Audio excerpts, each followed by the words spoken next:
Kirby Smart did make the comment this week talking about the Todd Monken offense, that he kind of defended this perception out there that we just run the ball, throw play action, and let the defense do everything. That they had more explosive plays than people give them credit for. And basically they had more explosive plays per play. They were ranked very high in the nation in that. And they may have ranked higher had they needed explosive plays. But of course they went on a roll there early in the season where they just routed everyone, and they weren't going to like be throwing 50-yard passes up by 5 touchdowns in the fourth quarter. So they could have done more of that. Yeah, I find it really interesting that people are like, oh, Georgia wasn't that explosive. I was like, did you?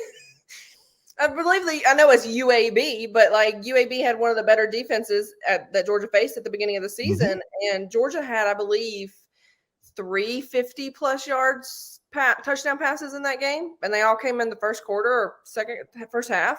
But yeah, I think if Georgia had a Bryce Young at quarterback, people would be like, yeah, I was explosive. But because it was a Stetson Bennett running the offense, people were just like, yeah, they weren't that explosive because the quarterback is not anybody that I know. And we actually published an article today about that and how people are still thinking that Stetson Bennett isn't good enough to play quarterback or be the starting quarterback. I'm just like, he won the national championship. What more does this kid need to do? But that was something Kirby wanted to do for a while is increase those explosive plays, because he knows if you look at Alabama the last couple of years, especially with those wide receivers, like they won big games on those explosive moments. And so it didn't matter the opponent.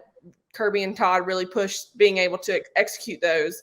And so I think we're going to see a lot more of those moving forward, because those receivers now have another year under their belt. And this offense does as well, even with missing a few offensive linemen and stuff, and the 2 running backs to the NFL, the 15 guys going, even though half of them were defense. But Georgia's offense is going to be just as explosive in 2022. It's going to be kind of scary, to be honest, I think.